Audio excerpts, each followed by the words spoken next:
Taip, tai laba diena visiems, kas jau prisijungė ir kas dar prisijungs ir kas žiūrės įrašą. Tai Vygantas labai teisingai viską pasakė, esu vaistininkė, turiu 15 metų praktinio darbo vaistinėje patirtį, taipogi esu mokslo daktarė, esu 4 vaikų mama ir esu Bioguto įkūrėja, todėl visi klausimai, kurie yra susijęs su nėštumu, su maitinimu, su kūdikiais, su mažais vaikais, labai man yra artimi ir ypatingai pažįstamos yra problemos susijusios su įvairiais vaikų ir nėštumo metu besilaukiant susiduriamais sveikatos iššūkiais. Tai labai apie save nesiplėsiu, bet noriu pasakyti, kad Bioguto atsirado irgi ne šiaip savo, jisai atsirado iš to motinystės kelio, kai tu susilauki vaikų, ypatingų vaikų, kurie negali visko naudoti, alergiški arba jautrūs tam tikiems produktams ir tu pradedi ieškoti dalykų, kurie yra išskirtinai kokybiški, švarūs ir taip Bioguto lentynoje atsirado būtent mūsų turimi žuvų taukai, kuriuos aš labai džiaugiausi, kad mano vaikai galėjo vartoti ir kurie jam davė didžiulę naudą. Tai apskritai šiandien tikriausiai ir daugiausia kalbėsim tai apie omega-3 svarbą nėštumo metu ir žindymo metu. Ir aišku, šiek tiek paliesim ir kūdikius. Ir tema yra tikrai labai svarbi, nes omega-3 yra labai svarbios ir būtinos kiekvienos mūsų ląstelės gero funkcionavimo elementas būtinas. Yra kiekvienos ląstelės membranoje yra omega-3 ir kad mūsų ląstelė galėtų gerai atlikti savo funkcijas, tai omega-3 yra absoliučiai būtinas. Tai aš gal šiek tiek trumpai pirmiausia papasakosiu bendrai, galbūt kam jas reikalingos ir kodėl mums jų trūksta.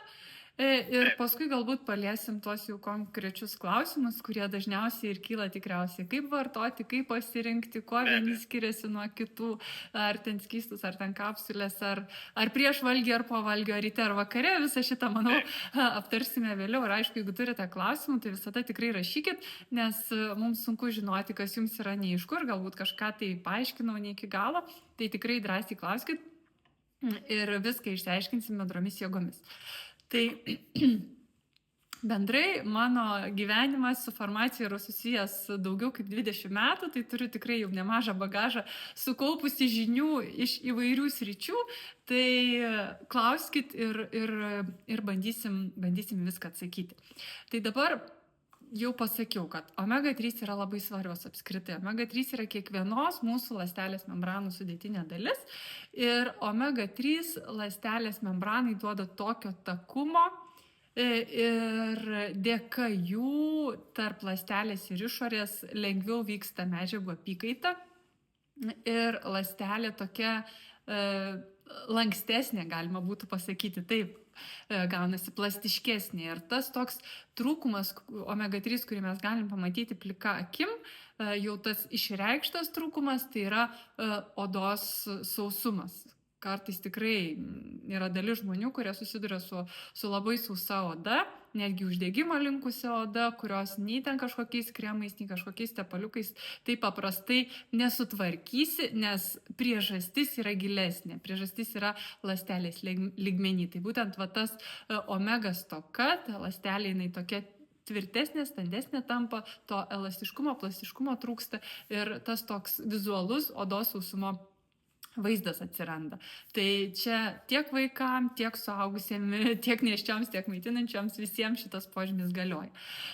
Pirmiausia, norėčiau pradėti nuo to, kodėl mes esam tikrai ne jūrinė tauta ir tikrai nesam ta tauta, kuri įprastai valgydavom labai daug žuvies, bet šiuo metu apskritai labai daug žmonių kalba, kad reikia vartoti omega-3 papildomai. Tai jeigu mes čia šitiek 100 metų gyvenom ir tų omega-3 papildomai nevartojom, kodėl mums dabar reikėtų tas omega-3 vartoti? Tai noriu pasakyti, kad labai pasikeitė mūsų gyvenimo būdas ir maisto kokybė, kurį mes gauname. Nes iš esmės pagrindinis omega-3 šaltinis, tas bazinis omega-3 šaltinis, tai yra žolė, kaip bebūtų keista, nes žalios ląstelės dalys, tie chloroplastai, jie turi alfa-linoleno rūgšties, kuri yra pirminė omega-3 rūgščių gamybos grandinė, galima būtų pasakyti taip, jinai yra trumpiausia, toliau jau eina EPR iš jos gaminama, DHR iš jos gaminama ir jeigu gyvūnas nesuvalgo žolės, tai gyvūnas, kuris gyvena ant žemės, tarkim, karvė kažkokia nepaėda žolės, ar višta nesuleša žolės, arba žuvis, kuri gyvena vandenyne, suėda dumblo, tai jinai negauna tos alfa-linoleno rūgšties ir jinai negali pagaminti tos EPR arba DHR, apie kurią mes šiandien daugiau ir kalbėsim. Ir automatiškai nei jų mėsoje, tarkim, žuvyje, bus mažas labai kiekis, tiek toj pačioj kokio jautienoj, tiek pieno produktuose, tiek vištų kiaušiniuose, automatiškai visur tos omega-3 kiekis gaunasi mažas. Ir iš čia mes lietuviai, nors ir nesam jūrinė tauta, susirinkdavom įprastai tą mums reikiamą omega-3 kiekį. O dabar šiuo metu, kadangi vištos auginamos ant kraiko, galvijai žolės nemato į lauką neišvedami, tai mūsų maiste atsiranda tokia, natūraliai atsiranda omega-3 stoka ir tas poreikis vartoti papildomai pasidaro toks kaip ir neišvengiamas. Ir omega-3 yra riebalas. Tikriausiai žinote, kad tai yra riebalas, riebiosios rūgštys. Ir riebalas, kuris yra labai svarbus ir jo daug galima rasti lygiai taip pat riebalinėse mūsų kūno struktūrose. Tai tas iš karto apeliuoja, kad omega-3 yra labai svarbios mūsų nervų sistemai, ypatingai smegenims, nes bendraja prasme iki 20% riebalų smegenyse mūsų sudaro DHR, ta pati ilgiausia omega-3 riebalų rūgštis, kurios mes ir turim gauti papildomai. Tai tikrai yra didelis skaičius ir smegenys negali normaliai funkcionuoti, jeigu šitos rūgšties trūksta. Ir prie ko aš noriu privesti, kad tai ypač svarbu, kai šita struktūra formuojasi. Tai yra, kai mūsų smegenys, kai mūsų nervų sistema formuojasi. Ir ta pati pradžia ir vyksta motinos įsčiose. Tai nėštumo metu omega-3 stoka vaisiui, gali turėti tokių labai nepageidautinų pasekmių. Todėl nėštumo metu yra labai svarbu užtikrinti, kad mama pakankamai gautų tų omega-3 rūgščių, nes vienas iš svarbiausių dalykų, kam jų reikia, tai yra būtent smegenys ir nervų sistemos formavimasis. Kita vieta, kur irgi tikrai labai didelė koncentracija yra omega-3 riebių rūgščių, tai yra akies tinklainė. Tai vėlgi formuojantis, augant vaisiui mamos pilvelėje, tų omega-3 poreikis yra didesnis, nes ne tik mamai turi jų užtekti, bet ir vaisiui turi jų užtekti. Tai ta svarba vien iš vaisiaus požiūrio kampo, taip, yra tikrai didžiulė. Ir tyrimai, ką sako, kad vaikai, kurie jau gyvendami motinos pilvelėje gauna pakankamai omega-3, jie surenka daugiau tų vadinamų kognityvinių balų. Tai yra pažinimo gebėjimai jų yra šiek tiek didesni. Kas yra svarbu mamoms ir tėvams, apskritai vaikai yra ramesni, jie geriau miega. Taip? Tai rodo, kad ta nervų sistemos darbas jau pačiomis pirmomis dienomis yra toksai sklandesnis. Tai labai toksai svarbus aspektas ir tikrai nėščios vis dar, nors atrodo labai daug kalbam apie tai, kad nėštumo metu reikia vartoti omega-3, bet vis dar sulaukiam klausimų ir aš pati sulaukiu klausimų, ar saugu tas omega-3 nėštumo metu vartoti ir ar reikia jas vartoti. Tai vien jau iš vaisiaus perspektyvos tikrai yra labai svarbu ir netgi sakyčiau būtina. Kitas aspektas tai yra mama. Mes labai dažnai koncentruojamės į vaisių, labai dažnai koncentruojamės į kūdikius, bet pamiršta mamą, nes mama su vaisiumi yra simbiozė, vienas organizmas ir net kai jau gimsta kūdikis, tarp mamos ir kūdiko išlieka tas ypatingas ryšys ganėtinai ilgai ir ypač svarbus jisai yra toks stiprus ir ryškus yra maitinimo metu, taip, tai toks kaip vienas organizmas apskritai. Tai mamos sveikatoje omega-3 rūgščių stoka gali turėti irgi tikrai neigiamų pasiekmių ir papildymas omega-3 yra labai svarbus. Jeigu kalbam apie sklandų nėštumą, tai bendraja prasme omega-3 rūgštys turi tokį ryškiai išreikštą, sakyčiau, prieš uždegiminį poveikį. Tai jeigu mes siekiam sklandaus nėštumo ir išvengti įvairių nepageidaujamų uždegiminių būklių nėštumo metu, kaip pavyzdžiui tas pats, nežinau, bet kokio organo uždegimas, kuris galėtų atsirasti, arba lėtinės kažkokios uždegiminės ligos, jeigu jau prieš nėštumą lydėjo, tai ypatingai yra rodiklis, kad reikia papildomai vartoti omega-3 ir apskritai ir gestacinis diabetas, ir preeklampsija, visur yra daromi tokie tyrimai ir visur yra randamos sąsajos, kad omega-3 duoda naudą ir šiek tiek palengvina, padeda išvengti visų šitų sudėtingesnių būklių. Tai kalbant apie mamos sveikatą, tai būtent iš mamos pusės, kad jos organizmas būtų tvirtas, kad sveikas, kad nebūtų uždegiminių procesų, kad nekiltų kažkokių tokių netikėtų ir nepageidavimų problemų, tai omega-3 organizme mamos irgi yra labai svarbus ir būtinas. Ir dar vienas aspektas, apie ką tiesiog negalima nepakalbėti, jeigu kalbam apie nėštumą, tai yra omega-3, yra pakankamas omega-3 kiekis nėštumo metu, yra siejamas su sklandesniu išnešiojimu ir išnešiojimu tiek, kiek reikia, išvengiant priešlaikinio gimdymo ir tų visų nepageidaujamų persileidimų. Be abejo, priešlaikinis gimdymas ir persileidimai gali vykti dėl įvairių ir daugybės priežasčių, nereikia susifokusuoti, kad tik omega-3 stoka gali tai sukelti, tikrai ne, bet tai yra vienas iš valdomų rizikos veiksnių, ką žinodama mama tikrai gali pasirūpinti, kad tas omega-3 kiekis būtų pakankamas organizme ir to priešlaikinio gimdymo riziką sumažinti, kiek galima ją valdyti. Tai čia yra labai svarbus toksai dalykas. Nežiūrint giliau, tai iš omega-3 yra gaminami taipogi prostaglandinai, tie patys prostaglandinai, jie gaminami iš omega-6 skatina gimdymą, o iš omega-3 gaminami prostaglandinai neleidžia to gimdymo, kaip pasakyti, skatinti. Dėl to tas mechanizmas yra pagrįstas ir ląsteliniu lygmeniu, kad kai yra balansas tarp omega-6 ir omega-3, to priešlaikinio gimdymo rizika, to skatinimo gimdyti rizika yra mažesnė. Ir tai tikrai yra labai svarbu, nes kuo ilgiau vaisius išbūna motinos įsčiose, tuo geriau išsivysto, tuo lengviau jam susidurti su tuo pasauliu ir prie jo prisitaikyti. Tai čia omega-3 yra tikrai labai svarbios ir, kaip ir sakiau, jos yra kiekvienos ląstelės mūsų sudėtinė dalis, visur atlieka tam tikras funkcijas, ypatingai svarbios jos yra kalbant apie uždegimo valdymą ir apie mūsų gerą nervų sistemos būklę, ypatingai smegenų, jeigu jau kalbam konkrečiai, ir aišku regėjimui, akies tinklainiai. Tai tokie kertiniai ir svarbiausi taškai, į kuriuos reikėtų atkreipti dėmesį. Puiku, nežinau, reikėjo konspektuoti turbūt, bet labai daug informacijos.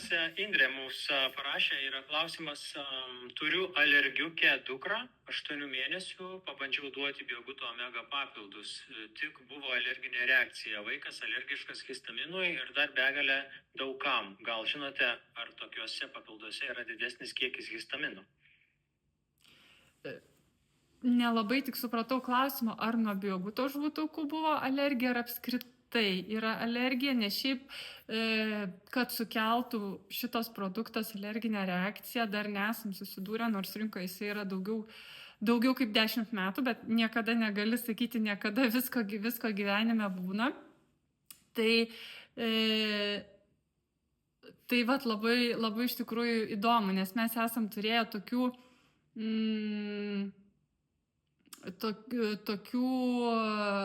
kaip pasakyti, mamų, parašymų, kad alerginė reakcija nuo mūsų produkto, bet paskui paaiškėjo, kad nuo kažko kito. Matau, Indrė parašė, kad būtent nuo mūsų kilo. Tai galbūt vaikutis yra alergiškas kažkokiam alyvuogių aliejaus komponentui, nes į mūsų produktą įeina natūralus alyvuogių aliejus. Tai galbūt kažkas yra su tuo susiję, nes šiaip jau kalbant apie omega-3, tai jos yra išvalytos nuo visko, ką šiuo metu įmanoma surasti, nuo ko yra valoma, nuo sunkiųjų metalų, nuo plastiko minkštiklių, nuo dioksinų ir taip toliau, ir neturi žuvies baltymų, kurie įprastai kelia reakcijas, o kalbant apie citrinos tą skonį, kuris įeina, irgi nėra pektinų, kurie kelia alerginės reakcijas. Tai vat įdomu, kokiem komponentam vaikas galėjo būti alergiškas, nes tada man tik tai siejasi su alyvuogių aliejum. Arba, vat klausimas, kam? Nes histaminas tai yra alergijų mediatorius apskritai. Kaip vat buvo minėta, kad alergiškas histaminui, tai histaminas mūsų kūne ir natūraliai susidaro ir jo, kai yra perteklius, ir formuojasi tos alerginės reakcijos. Tai vat man sunku labai Man sunku labai atsakyti, kas galėjo tą išprovokuoti, nes jeigu tikrai konkrečiai nėra jokių kitų sutapimų, kad va tą dieną kažką valgė ar kažkas tai buvo, labai sunku atsakyti, nes, sakau, produktas yra natūralus, alyvuogių aliejus ir yra omega-3 šaltinis, žuvų taukai, tai va labai įdomu, kas galbūt sunku užčiuopti, nes iš praktikos su kitais papildais esu susidūrusi, kad neįtikėčiausiam, atrodo, komponentam gali būti alerginė reakcija. Tai iš tikrųjų labai būtų smagu, jeigu paskui, Indrė, parašytumėt mums asmeniškai ir papasakotumėt tą savo istoriją, nes tokios patirtys, su tokia patirtimi mes esam susidūrę pirmą kartą ir tikrai norėtųsi detaliau sužinoti. Bet sakau, negaliu atsakyti kas, nes kažkokių tai alergenų juose nėra. O koks dalykas galėjo, koks junginys galėjo išprovokuoti, labai sunku atsakyti, nes, sakau, alyvuogių aliejus tai pas mus yra naudojamas ypatingai daug antioksidantų turintis, laboratorijoje testuotas su patvirtintais teiginiais, tai galbūt kažkas per daug, galbūt kažkas sunku atsakyti, tikrai negalėčiau atsakyti, nes įprastų tų alergenų tai šitam produkte nėra. O pats pačių omega-3 vartojimas tiesiog nėštumo metu, ar jisai galbūt turi įtaką būsimom alergijom gal, ar tai nesusiję visiškai? Taip, yra straipsnių, yra daryta tyrimų, kad nėštumo metu, jeigu vartojamas yra pakankamas omega-3 kiekis, yra mažesnė gimusio vaisiaus, gimusio kūdikio įvairių maisto alergijų rizika. Tai tas yra susiję ir alerginės reakcijos per tą uždegiminį komponentą omega-3 turėtų kaip tik pamažinti, susilpninti, pagerinti situaciją, tai susiję ir svarbus aspektas. Puiku. Taip pat dar noriu paraginti, rašykite savo klausimus arba į chat skiltį, galite įsijungti mikrofoną. Žodžiu, išeikite su žinojimu, nes vis tiek aš taip galvoju, kad jeigu pamatėte reklamą ar sužinojote apie šį webinarą, vis tiek yra kažkokia viduje ta žinutė, kuri jūs paskatino paspausti, prisijungti ir paklausyti. Tai tiesiog nepadarykite klaidos ir nepabijokite paklausti, ar ne? Jeigu kartais taip nutiktų, tai tiesiog pasinaudokite progą ir užduokite savo klausimus Vaivai. O kokios yra pagrindinės omega-3 riebalų rūgštys ir kokią funkcijos jos atlieka organizme? Čia aš taip įsivaizduoju, aš visiškai esu, sakykime, tas žmogus, kuris nesusijęs su šia sritimi, tai man toks asociacija tokia tarsi, kaip organizmo tepalas, sutepti kažkur tai, kad viskas sklandžiau veiktų, bet galbūt aš truputėlį, čia toks labai jau vyriškas gal požiūris, ar ne? Tai omega-3 riebalų rūgščių yra ne viena ir ne dvi, jų yra visa šeima.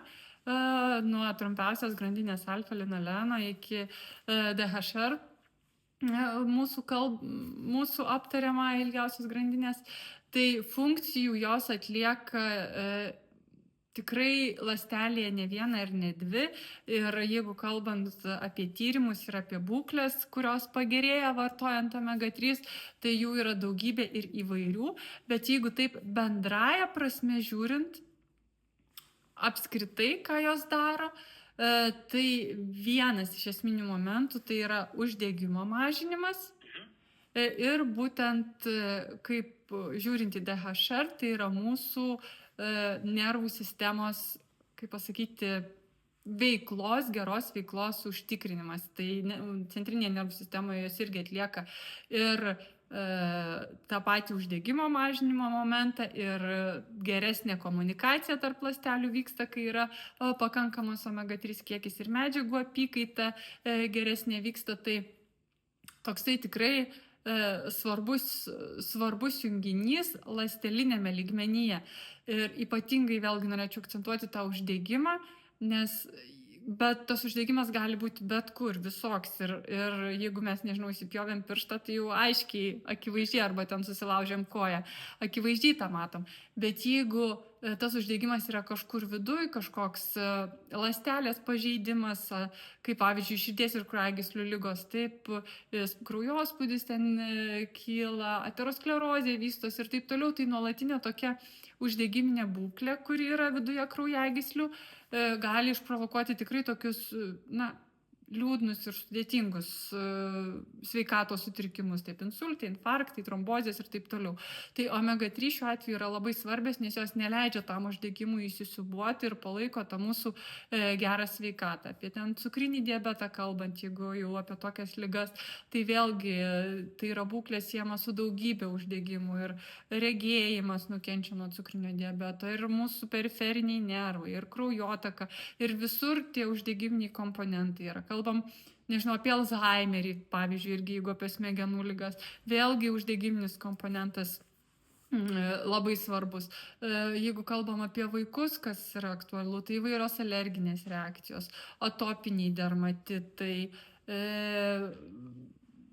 tos pačios dažnos ligos, kurios irgi provokuoja uždegimus įvairiausiose vietose, nežinau, tie patys padidėjo adenoidai, tai irgi yra adenoidų uždegimas, tonzilės padidėjo, irgi yra tonzilių uždegimas. Tai vat omega-3 būtent padeda, pakankamas omega-3 kiekis padeda tą uždegimą prislopinti ir subalansuoti, nes uždegimas apskritai yra reikalingas dalykas, jis mums padeda kovoti su kažkokiais patogenais, su kažkokiom invazijom nepageidaujama mūsų organizme, ar tai, nežinau, karštis, šaltis, rūgštys kažkokios, ar dar kažkas, tai kas pažeidžia vientisumą mūsų organizmo, tai uždegimas yra reikalingas, jis padeda su tuo kovoti. Bet kai yra per daug uždegimą skatinančių dalykų, jeigu kalbam apie medžiagas, kurios, kaip pasakyti, dalyvauja uždegimo kaskadoje ir šaltinis, iš kurio jos yra gaminamos, tai būtų omega-6, o šaltinis, iš kurio yra gaminamos prieš uždegiminės medžiagos, tai yra omega-3. Tai va tas balansas, jisai turi būti ir tada organizmas funkcionuoja žymiai sėkmingiau. Ir iš jau suaugusio perspektyvos, tai omega-3 stoka, ką per smegenų veiklą galim pastebėti, tai toks kaip smegenų rūkas, sako, būna taip sunku kažkaip susikaupti lyg ir kažką galvoji, bet taip sudėtinga, ta tokia būsena darbinė, žinot, visi tokia neskaidri galva.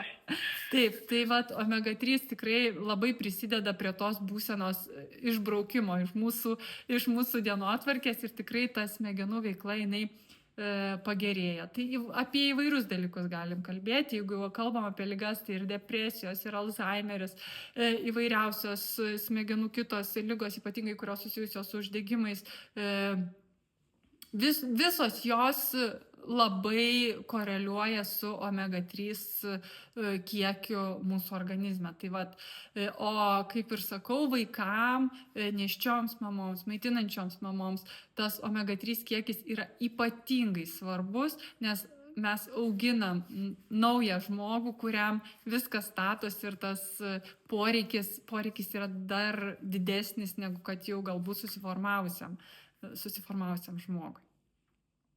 Gerai, ačiū. Bet dar toks klausimas, šiek tiek grįžtant į tą nėštumo laikotarpį. Ar yra saugumo aspektų, į kuriuos nėščiosios turėtų atkreipti dėmesį vartodamas omega 3? Tai be abejo. Apie kiekį ir kitus niuansus. Visų pirma, tai yra produkto kokybė. Nėštumo metu ypatingai svarbu žiūrėti, kad vartotumėt kokybišką produktą, nes vaisius yra labai jautrus sunkiesiam įvairiem metalam ir kažkokiam taršalam.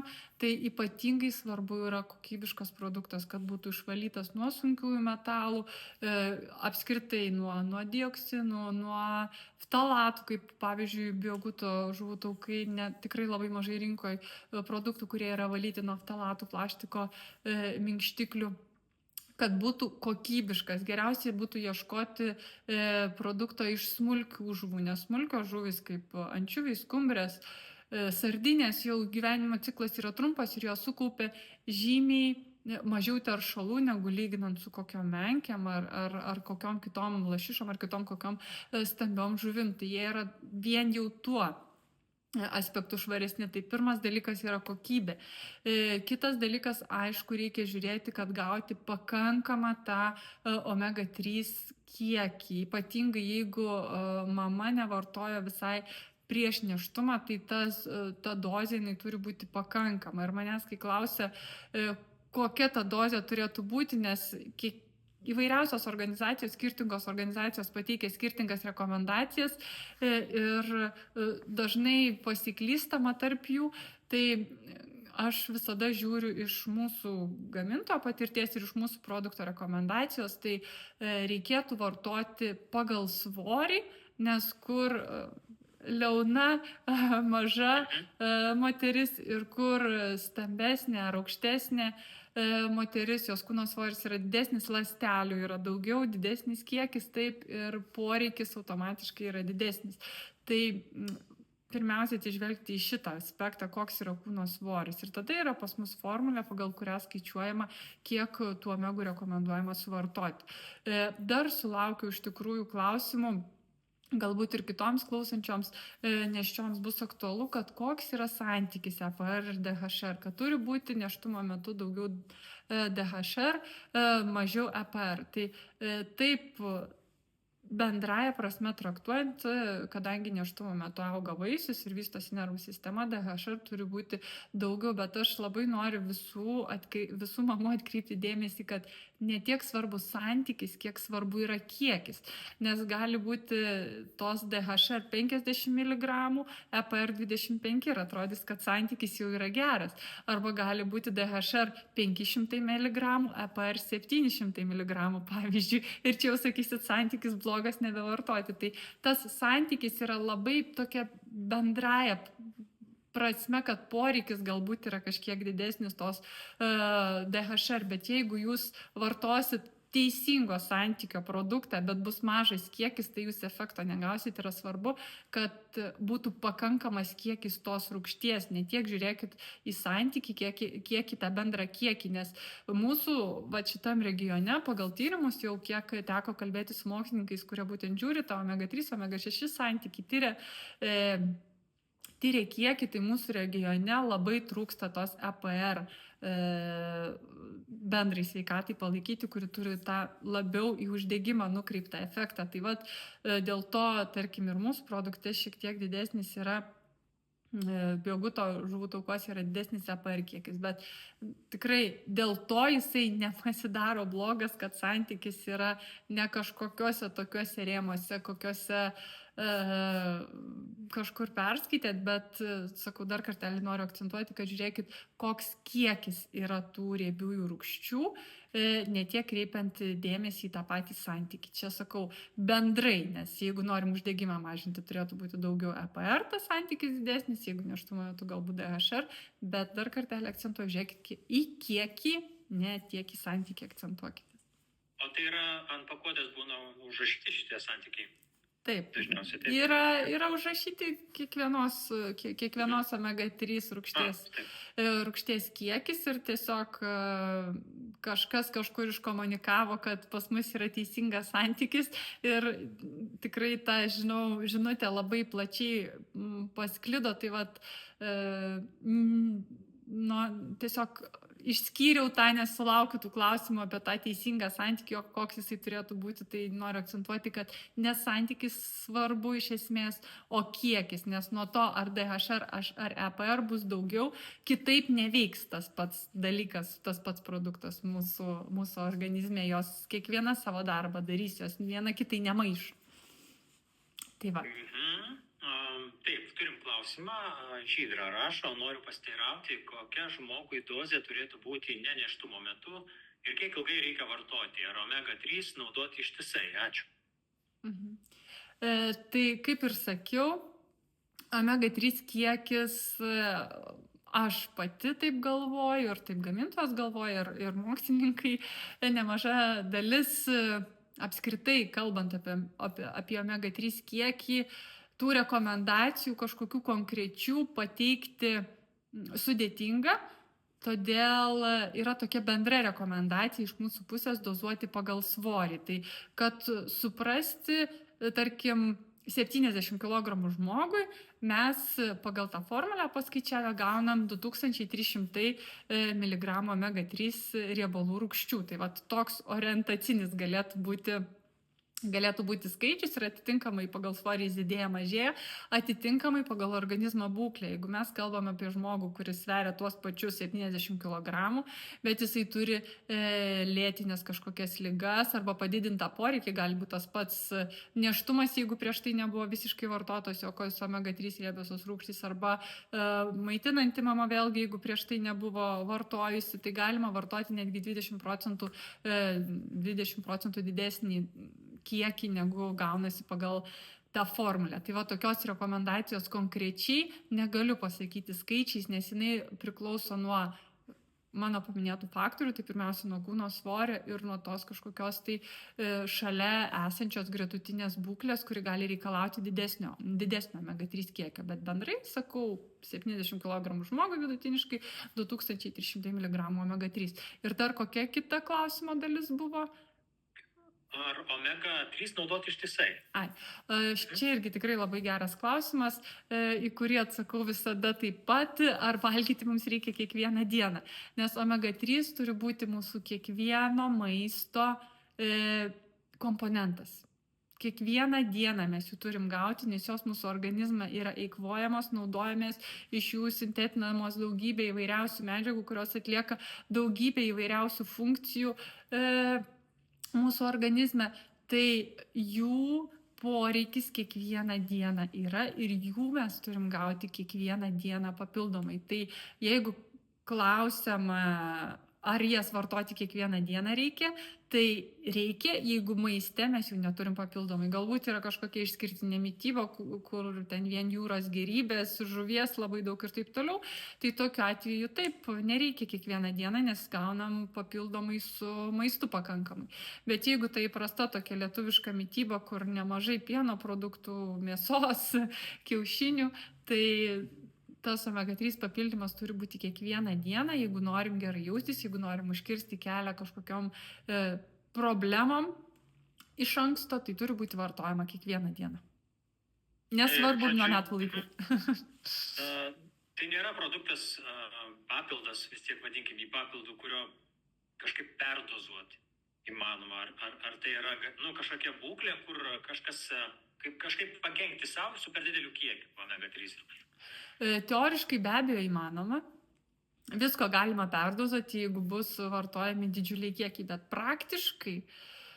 praktikoje suvartoti tiek, kad perdozuotumėm omega-3, tikrai yra labai sudėtinga. Tai bent jau kiek aš žinau, tai mano patirtyje tokiu atveju apskritai nėra buvę, bet teoriškai tai yra įmanoma.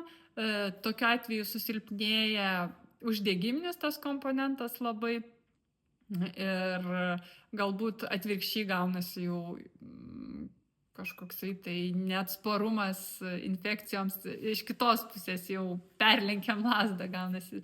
Tai va, bet kažkokių tokių kritiškų dalykų, kad atsitiktų daugiau omega-3 suvartojus, tikrai nėra.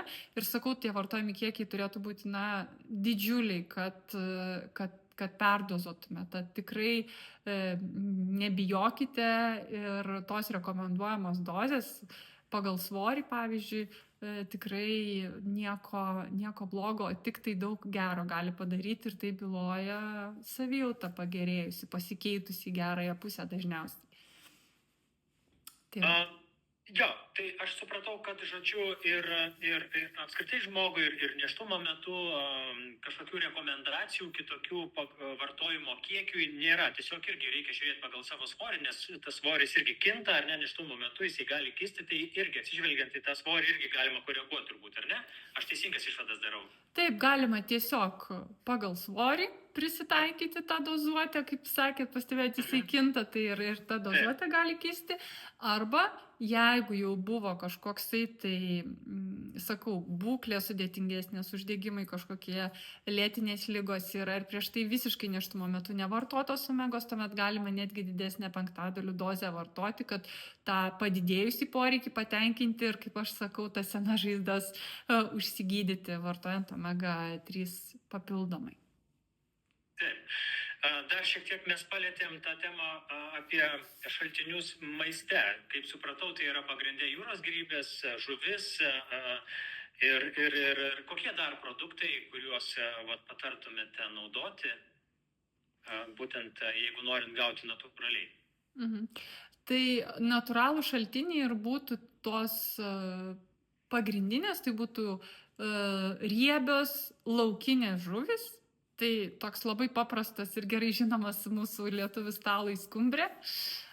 Patiekalas tikrai turi daug omega-3 ir kiekvieną dieną, jeigu pavyktų valgyti skumbrę, tai nereikėtų nieko vartoti papildomai, tik bėda ta, kad sudėtinga ją valgyti kiekvieną dieną, nes jo skonis specifinis ir ne visiems jinai patinka. Tai laukinės, noriu pabrėžti, natūraliai užaugusios riebios žuvys, nes lašiša auginta ūkyje, jinai lygiai taip pat nevalgo dumblių natūralių ir jinai yra šeriama tam tikrais mišiniais, kombikormom ir omega-3 nors jinai ir turi, bet jinai turės tą santykį tarp riebalų kitokį, omega-3 patį bendrą kiekį mažesnį ir sveikatai netoks geras produktas tikrai yra ūkyje užauginta lašiša negu laukinė žuvis. Toliau, jeigu kalbam bendrai, tai omega-3 šaltinis be abejo visos jūrų gėrybės apskritai gali būti. Jeigu yra galimybė, tai nebus jau toks, kaip pasakyti, labai didelis šaltinis, bet vis tiek omega-3 tų sveikųjų, gerųjų riebalų rūgščių turės ir natūraliai gamtoje auginti galvijai, jų mėsa, vištų kiaušiniai, vėlgi, jeigu višta lesa žolę natūraliai auganti, tai irgi jau žymiai geresnis pasirinkimas. Tai vat tokie dalykai. Dar tikriausiai kils klausimas, spėjo arba jau kilo kažkam, bet neuždavė, tai kaip su veganais, kurie nevalgo tų augalinių, gyvulinės kilmės produktų. Tai veganams yra sudėtinga iš tikrųjų susirinkti pakankamą EPA ir DHR kiekį, nes jie su sėklomis, su riešutais gauna tos alfa-linoreno rūgšties arba su kitų maistų kažkokiais augalinės kilmės. Gauna tos alfa-linoleno rūgšties, bet pats žmogaus organizmas iš alfa-linoleno rūgšties labai mažai te gali pasigaminti tos EPA ir DHR, kurios yra pagrindinės ir svarbiausios mūsų organizme įsijungiančios į tam tikrus uždegimo, to paties slopinimo ir kitus medžiagų apykaitos procesus. Tai veganams šiuo atveju yra sudėtinga ir prasčiau. Bet dabar jau yra išeitis, yra iš tikrųjų gaminamas omega-3 kaip papildai, galima būtų sakyti, kai omega-3 gamina dumbliai, tam tikros dumblių rūšys. Tai šiuo atveju juos šitokį papildą gali vartoti ir veganai iš dumblių, nes jis jau nėra gyvulinės kilmės. Ir tą poreikį padidėjusį užpildyti va tokiu būdu, bet iš dumblių gautas tas omega-3 yra gerokai brangesnis negu kalbant iš žuvies gauta ir jau investicija didesnė šitoje vietoje, bet aišku, nelabai yra to pasirinkimo daug, nes kaip ir sakiau, pats mūsų organizmas kažkiek gamina, bet tikrai netiek, nepakankamai, labai maži kiekiai. Gal dabar šiek tiek dar grįžkim prie temos pačios apie nėščiąsias ir konkrečiai šiuo atveju galbūt paimkim jau tą pogimdyvinį, ar ne, laikotarpį, kaip omega-3 vartojimas po gimdymo veikia motinos ir kūdikio sveikatą. Nu, gal yra kažkokie būtent specifiniai momentai, būtent jau po gimimo. Taip, iš tikrųjų, kalbant apie mamos sveikatą ir prieš gimdymą ir po gimdymo, omega-3 vaidina iš tikrųjų kritinį ir labai svarbų vaidmenį. Ir ypatingai norėčiau atkreipti dėmesį į psichologinę mūsų savijautą, nes nėštumas nėra lengvas pasivaikščiojimas, gimdymas juo labiau ir tos hormonų audros susimaišymai kartais išstumia žemę iš po kojų mamai ir turim tikrai tokių įvairiausių liūdnų istorijų, kurios net kartais pasibaigia ir mamos, ir kūdikio mirtimi, čia jau toks kraštutinis atvejis. Ir prie tokių atvejų priveda nepastebėtos arba galbūt pastebėtos, bet neatkreiptas pakankamas dėmesys, tai depresijos. Depresija gali būti tiek pogimdyvinė, kai tu neturėjai niekada, tarkim, pirmas galbūt vaikas, nes antras jau tu jau turi patirtį, bet pirmas vaikas tu jo niekada neturėjai, tu nežinai kaip su elgtis, jisai verkia, jis reikalauja dėmesio, tu pati esi pavargusi, po gimdymo dar pirmą mėnesį tų jėgų yra labai mažai, dabar dar kai mamos gimdo pirmą vaiką gimdo vis vėliau, tas organizmas vis sunkiau perneša tą pirmąjį gimdymą ir tie hormonų kalneliai, jie pasidaro labai tokie jautrus ir ta psichologinė sveikata, jinai tikrai kartais sugriūna. Tai tyrimai ką rodo, kad būtent omega-3 pakankamas kiekis, vartojimas pakankamas sumažina tiek priešgimdyvinės, tiek pogimdyvinės depresijos riziką. Ir tai yra iš tikrųjų labai labai svarbus momentas, nes laiminga mama, tai laiminga šeima.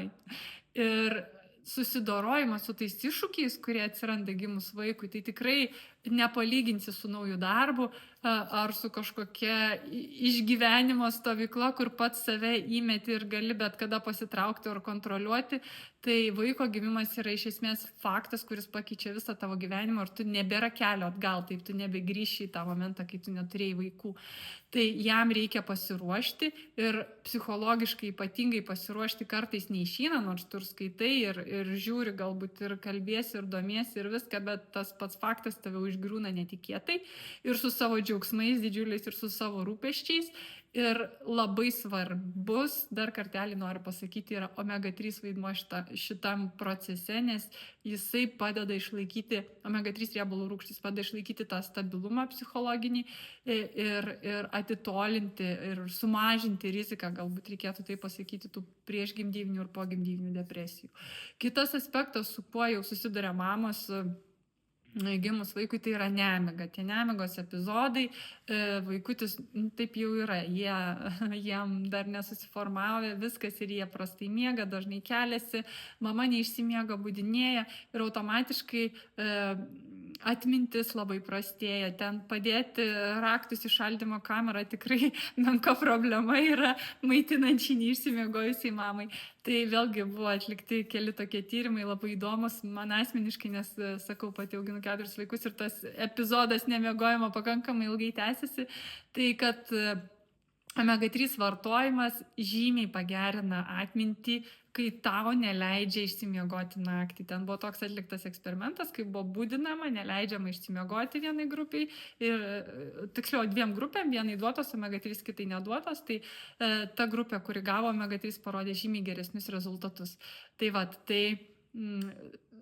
tas aspektas, kuris padeda, galbūt nėra toks kritiškai svarbus atrodo, bet padeda gyventi lengviau, tai yra būtent tas tokios geresnės atminties išsaugojimas to nemiegojimo laikotarpio. Aš manau, kad tai yra labai svarbu iš tikrųjų.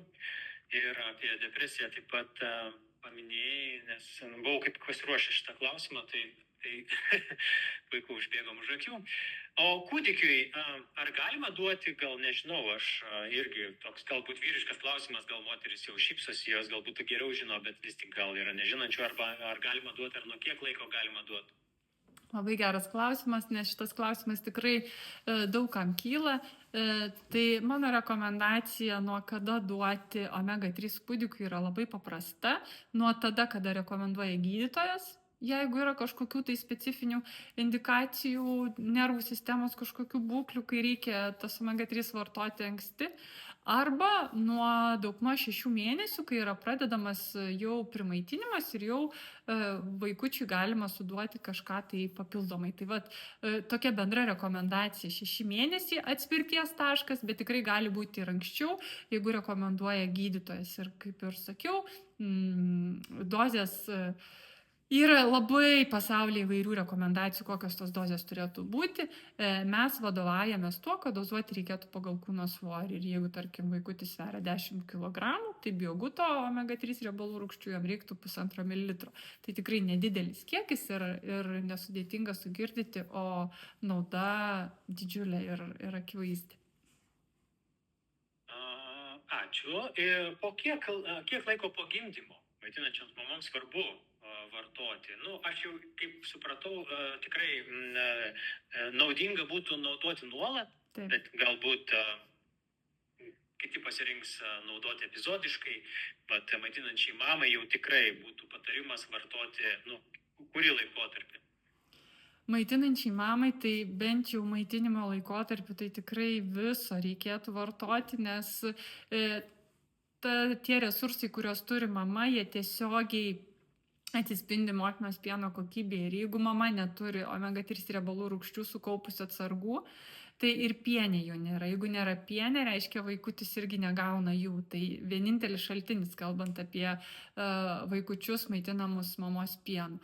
Tai tas kritinis laikotarpis, sakyčiau, bent jau kol vaikas nepradeda valgyti normalaus maisto, nepradedamas primaitinti ir pagrindinis maistas yra mamos pienas, tai jis turi turėti pakankamai omega-3 riebalų rūgščių. Tai tuo laikotarpiu mama tikrai turėtų pasirūpinti, kad jų gautų tiek, kiek reikia, arba netgi daugiau, nes šiuo atveju blogiau nebus.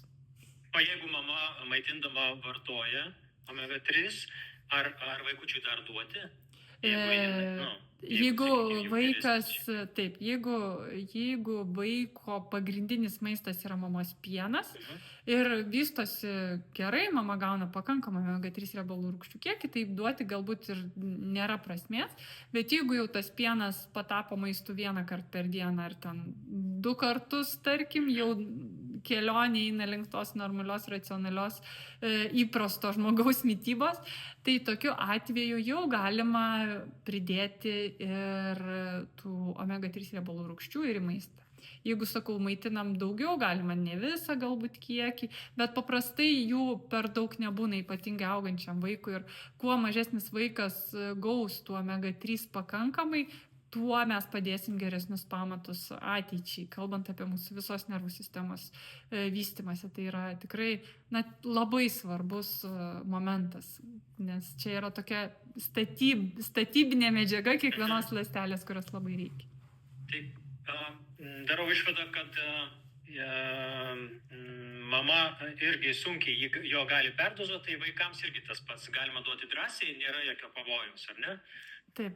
Aišku, nereikėtų girdyti po pusę buteliuko, bet tos dozės, kurios rekomenduojamos, jos tikrai yra saugios ir jeigu ten vieną dieną netyčia net ir 2 suduosim ar 3, tikrai nieko neatsitiks, nes jūs pagalvokit, kaip mes ir valgom. Taip gali būti, kad vieną dieną, nežinau, suvalgysim pusę skumbrės. Tai ten jau, jeigu skaičiuotumėm miligramais omegų, tai ten jau 1000 tų miligramų gali gauti. O kitą dieną nesvalgysim visai. Paimkim kokius eskimus, kurie apskritai valgo vien tik tai tas žuvį ir neturi jokių daržovių ir taip toliau. Ir jie puikiai išgyvena. Tik tai vienintelis dalykas, kadangi pas juos labai daug tų omega 3 riebiųjų rūgščių mytyboje, tai pas juos kraujavimo laikas galbūt, ne galbūt, bet yra šiek tiek ilgesnis, tai sukrešėjimo tas momentas atsiranda. Bet čia jau kraštutinumas, kad mes valgytumėm tiek, kiek suvalgo jinai, tai tikrai be šansų. Jau kalbėjom apie veganus, tai čia šiuo atveju tos pačios rekomendacijos turbūt galioja ir nėščiosioms, kurios negali vartoti žuvų taukų dėl alergijos ar dėl kitų įsitikinimų. Čia turbūt tas pats, ar ne? Taip, dėl alergijų, tai kaip ir sakau,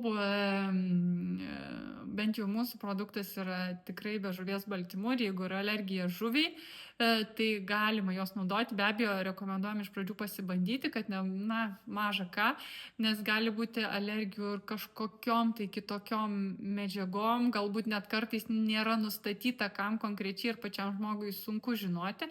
Tad tiem, kurie turi kažkokias alergijas, visada rekomenduojam pabandyti iš pradžių iš odos, ant odos užtepti, o paskui jau į vidų ir dažniausiai tikrai viskas gerai. Ir nebūna tų alerginių reakcijų, bet 100% niekada negali būti garantuotas, nes šiais laikais gali būti įvairiausiam, neįtikėčiausiam komponentam tų alerginių reakcijų po žmonės. Ar yra kažkokios rekomendacijos būtent kuomet vartoti? Paros laikas, rytas, vakaras, po maisto, valgant? Iš tikrųjų labai labai geras klausimas, nes kuomet, kada ir kaip vartoti daro labai daug, kaip pasakyti, lemia labai daug sėkmės mūsų omega 3 vartojimo. Tai kalbant apie tai, ar omega 3 vartoti ryte ar vakare, tai didelės reikšmės nėra. Galbūt šiek tiek yra studijų, kurios rodo, kad vakare vartojamos omega 3 daugiau turi įtakos tam nervų sistemai, ramumui, tokiam miegui ir taip toliau. Bet iš esmės kažkokio radikalaus skirtumo nėra ir geriau yra vartoti, negu nuspręsti, kad aš vartosiu vakare, bet kas 5 vakarą tik tai sugersi, nes pamirštu. Tai geriau yra susidaryti tą rutiną. Kiekvieną dieną kažkada, nežinau, per pusryčius, per pietus ar per vakarienę, bet suvartoti, negu šiuo atveju atsižvelgti į paros metą, nes tai nėra tiek svarbu ir reikšminga poveikiai. Kitas yra svarbus aspektas - prieš valgį, po valgio ar valgio metu. Tai čia irgi, ar iš vis nevalgius. Tai omega 3 yra riebalas ir riebalui, kad pasisavinti, jam reiktų riebalų kompanijos. Tai geriausia yra vartoti su maistu. Tai ne ant maisto, bet valgio pačioj pradžioj arba kartu su maistu, kad jisai susimaišytų dar su riebalais, prasiskiestų ir tada pasisavinamas yra geresnis, kokybiškesnis, nes vis tiek 100% nepavyksta mūsų organizmui pasisavinti, kažkas nubyra. Tai vat, šitas dalykas tikrai padeda ir apskritai riebaluose apie tirpius vitaminus, jeigu kalbam, tai irgi tas aspektas svarbus, kad turi būti šalia riebalų, turi būti maisto šalia, kad tas pasisavinimas būtų geresnis. Tai paros metas ne tiek svarbu, bet svarbu, kad būtų su maistu, tai yra valgio pradžioje arba valgant ir labai gerai būtų, kad tas maistas turėtų nors truputį riebalų. Tai vadinasi, aš vieną kartą tiesiog asmeninę istoriją, draugas, norėdamas pasirūpinti mano gerbuviu, rekomendavo gerti tam tikro prekinio ženklo žuvų taukus, sako, iš ryto ant tuščio skrandžio. Tai žodžiu, nei ten nepataikė. Yra tokia rekomendacija atėjusi iš gydytojų, kai jau mes kalbam apie didelės omega 3 dozes ir siekiam tam tikrų galbūt kraujo rodiklių kaip trigliceridų sumažinimo, bet tas ant tuščio skrandžio jis, nėra kažkuo pagrįstas. Logiškesnis yra žymiai vartojimas kaip papildymo, kaip maisto komponento, sakyčiau, yra kartu su maistu ir susimaišius su riebalais. Galima ir ant tuščio skrandžio, jeigu jūs norit, bet tikrai patarčiau rinktis labiau tą su maistu ir suvartoti yra patogiau ir rezultatas dažnai yra geresnis. Puiku. Erika rašo, koks laiko tarpas turi būti tarp omegos gėrimo ir magnio? Ar galima vartoti vienu metu? Visiškai gali būti vienu metu vartojami dalykai, nes jie yra tarpusavyje nesikerta ir nesipeša šitoj vietoj, tai galima juos vartoti kartu ir nesukti per daug galvos, svarbiausia, kad suvartoti. Tai vat. Na ir galbūt jau pabaigai vis tik kuo ypatingas yra bioguto omega-3 produktas. Vat yra netgi išskirta atskira kategorija nėščiosioms ir maitinančioms. Būtent vat, kuo jūsų parduodamas produktas yra ypatingas, išsiskiriantis, unikalus ir vat. Taip, tai kai aš savo vaikams, kaip ir minėjau pradžioje, kurie labai jautrus ir kitiems žuvų taukam buvo alergiški ir negalėjau nieko kito parinkti, susidariau tokį kriterijų sąrašą, pagal kurį ir ieškojau omega-3 šaltinio savo. Tai vat, pasakysiu, kokius kriterijus aš išsikėliau ir kokius kriterijus atitinka bioguto omega-3 premium. Ir kiekvienas pagalvos, ar jam tie kriterijai primtini, ar jis turi kažkokius kitokius. Tai pirmas dalykas, kas man buvo labai svarbu, tai yra, kad produktas būtų visiškai natūralus, nekoncentruotas kažkoksai, tai ne kažkas išsijota, bet ta kompozicija natūraliai, kokia yra gamtoj, tokia būtų ir tam papilde, kurį aš renkuosi vartoti, nes vis dar laikausi nuomonės, kad gamta yra geriausia chemikė ir geriausia laboratorija ir sudeda dalykus paprastai į vieną vietą tuos, kurių reikia, kad jie būtų. Tai pats geriausias būdas apskritai vienareikšmiškai papildyti omega-3 organizmą, tai būtų riebi žuvis, nes jinai turi visko, ko reikia, ir kad pasisavintų, ir antioksidantų ir taip toliau. Bet jeigu mes to negaunam, tokiu atveju mano kriterijus buvo, kad būtų natūralus tas omega-3 šaltinis ir kad šalia būtų antioksidantai papildomai, nes omega-3 riebiosios rūgštys yra labai trapios, jos labai greitai oksiduojasi, apkarsta taip vadinant, ir jom reikia papildomų antioksidantų. Ir vėlgi norėjosi kuo natūralesnio to šaltinio, tai pats geriausias mano galva antioksidantų natūralių riebaluose tirpų antioksidantų šaltinis yra alyvuogių aliejus, na čia jau nereikia aiškinti, visi tikriausiai žinom, koks tai yra sveikas, geras produktas ir kaip siejamas su ilgaamžiškumu. Tai omega-3 riebalų rūgštis sumaišius su atitinkamu kiekiu alyvuogių aliejaus išskirtinai turtingo antioksidantais gaunam tikrai labai efektyvų ir gerą produktą ir absoliučiai natūralų, nes netgi prisiminiau, kai su savo dvynukėmis po gimimo gulėjau Santaros klinikose, sesutė pasakojo, kad anksčiau alyvuogių aliejų kūdikiams duodavo po šaukštelį kaip papildą, nes to alyvuogių aliejaus nebūdavo kažkur tai gauti ir sudėtinga. Tai vertė kokia buvo. Taip, tai čia atveju alyvuogių aliejus kartu su omega-3 riebiosiomis rūgštėmis užtikrina to omega-3 riebiųjų rūgščių apsaugą, jos nukeliauja ten, kur reikia, veikia tą, ką reikia, nepažeistos, sveikos ir atlieka savo funkciją. Tai buvo pirmas mano kriterijus. Toliau antras, aišku, kad būtų pakankama koncentracija tų omega-3 riebalų rūgščių, kad nebūtų ten 10 mg, kaip sakant, kaip drambliui bombonkė, taip, kad būtų efektyvus produktas ir kad turėtų pakankamai to omega-3 rūgščių. Tai visiškai natūralus, omega-3 kiekis pakankamas, kad būtų iš smulkių žuvų, nes jau kaip ir minėjau mūsų pokalbio metu, kad smulkios žuvys jos turi trumpesnį gyvenimo ciklą, jos sukaupia mažiau įvairiausių toksinų ir taršalų, kurių jau pilni vandeninai ir jūros, tai švaresnis ir aišku tvaresnis būdas, greičiau atsinaujinantis šaltinis, žiūrint iš tvarumo aspektų. Dar kas man buvo labai svarbu, tai yra pakuotė, kad būtų stiklinė tara, tai buvo labai svarbus mano kriterijus, tikrai nenorėjau plastiko, nes plastikas riebalai man tiesiog nesuderinami dalykai ir norėjosi, kad būtų stiklinė pakuotė, inertiška pakuotė, niekas nei patenka iš jos į produktą, nei iš produkto į pakuotę, kažkas ten iškeliauja ir susikaupia. Tai irgi labai svarbus dalykas. Ir aišku, kad būtų švarus maksimaliai, tai išvalyti nuo įvairiausių teršalų, nuo sunkiųjų metalų, nuo ftalatų, nuo dioksinų, nuo PCB ir taip toliau, kad kuo švaresnis tai būtų produktas. Tai šitie tokie patys pagrindiniai kriterijai, kuriais vadovaujuosi, aišku, jų buvo ir daugiau, bet patys esminiai ir pagrindiniai, pagal ką aš rinkausi.